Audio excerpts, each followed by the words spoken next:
morning. Thank you so much for having me. It's really an honor to be here. And I was really humbled to be asked to be an Easter person, and I hope I live up to the responsibility.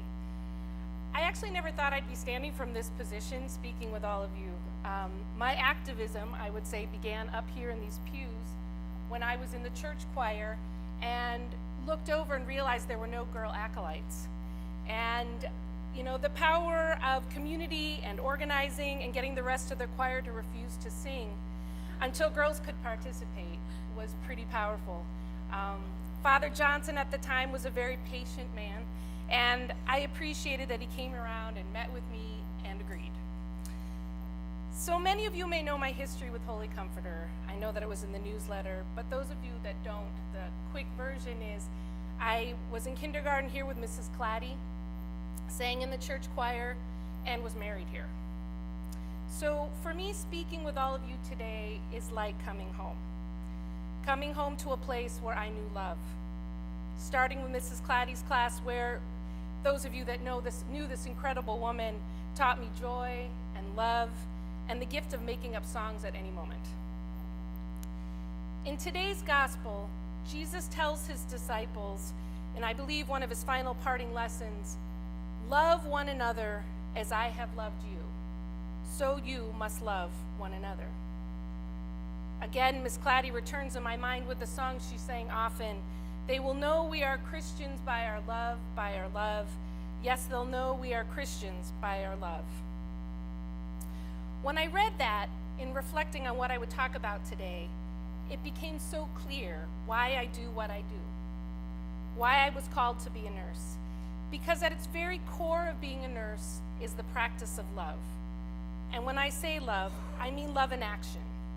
Really taking the time to listen and seeing all I come in contact with as human beings, whether locally or internationally. I know that also sounds so nice and perfect and sounds like I somehow have it all together, but I don't. But I try. I can tell you the whole notion of loving and working with others is actually very hard work and can make you pretty unpopular with others because it often involves working with communities that are referred to negatively. Poor, ignorant, third world. It means having to sit in hard conversations with community leaders or coworkers struggling with hard times and feelings. Advocating for those who are often so vilified with words like illegal, alien, non-compliant, at risk, otherwise known as the outcasts.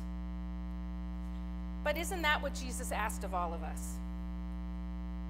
I'm not sure why I'm drawn to this work, and I've made many mistakes, Lord knows I have, but I'm incredibly blessed to be part of and work alongside amazing people every day.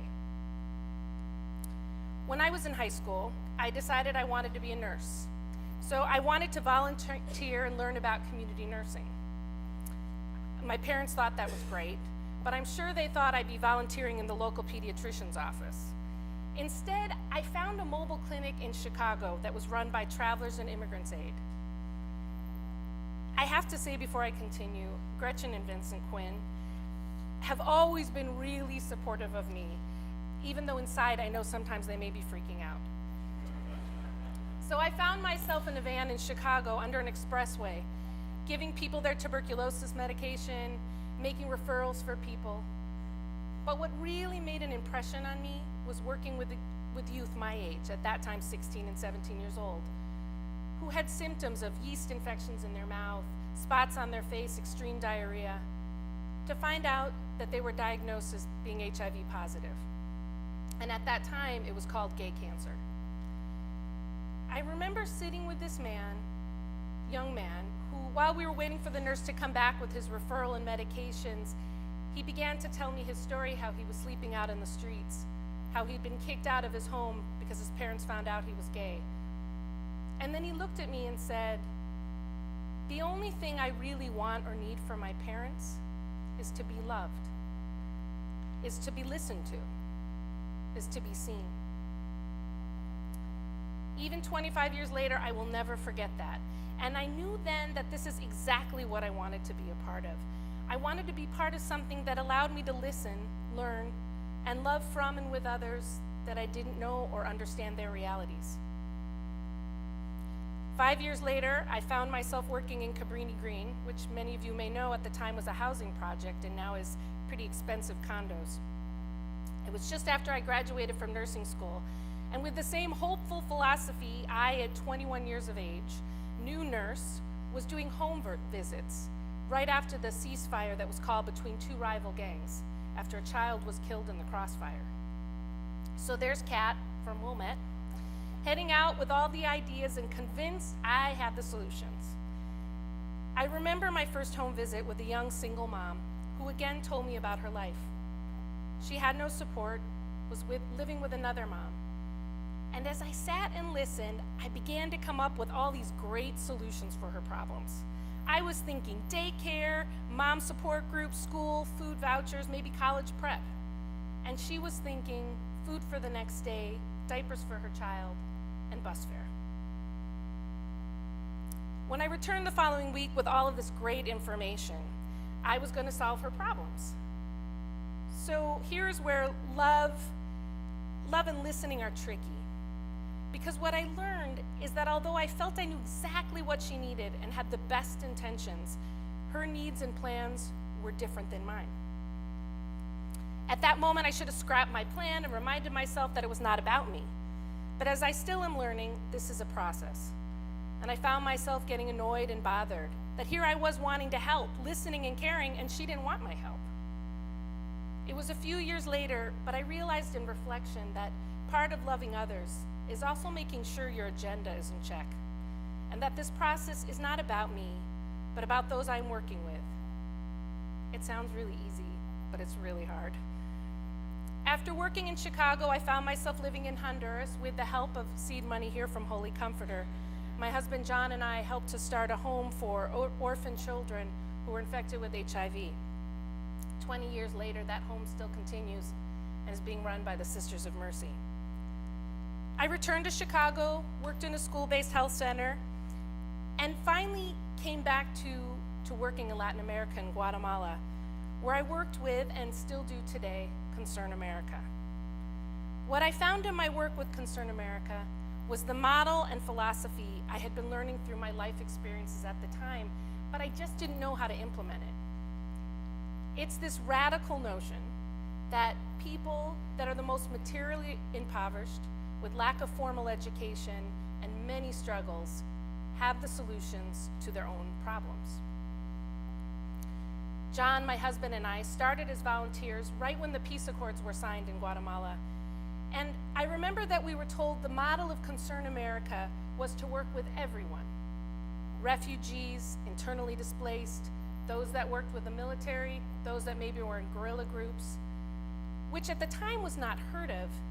You had to pick a side. But the philosophy of Concern America was, which they learned from indigenous communities in the refugee camps at the time, that if we're ever going to truly have peace, ever going to bring about love, then we need to work with everyone. Find common ground. To do this, Concern America does not just show up because we feel there's a need, but rather we are invited in to work and intentionally spend a lot of time listening and learning from the local communities. I invite all of you to join me at 10 o'clock at the adult hour, where I'll talk more about our work in Guatemala, Mexico, Colombia, and our partnership with the Episcopal Church in Mozambique, where we do HIV and AIDS health promoter work. A story that I often share about the work of Concern America is that of a soccer field. It's told by a woman who was a volunteer in Africa, and her name's Ann Hope. Ann showed up to this very isolated community and spent some time seeing what was going on, and she noticed that most of the children had diarrhea and were continually getting sick. So she did what she felt was the right thing, and she met with the community leaders and said, I think you should open up a clinic, and I think you should maybe start a school. The community leaders took a look at her and said, we will build a soccer field. And times thought, okay, I'm not really connecting with you. And she kept pushing it, and they said, we know what we're doing. We're going to build a soccer field. So what happened in the following weeks, Anne said, was really one of the most humbling experiences for her. Because as they built the soccer field, they began to invite communities, neighboring communities, to start soccer leagues. And as the soccer game started, different community members were spending time talking to each other. And the leaders were going and talking to the other community leaders to find out what issues were in their communities. And of course, what they found was the common theme that their children too were sick. They also, in talking with each other, talked about how the contaminated water from the river was probably causing this. Anne sat there and watched as she realized her agenda of building a clinic, even if it was the right thing for the community, wasn't the right thing, because they needed to go through their own process to come to the same answer. It's that listening, starting where the community was at, knowing their own solutions. That's what this is about. Loving for me is what it is to be a Christian. And to love, you must listen, sit in the hard moments, know you'll make a lot of mistakes, learn, ask for forgiveness, be gentle on yourself.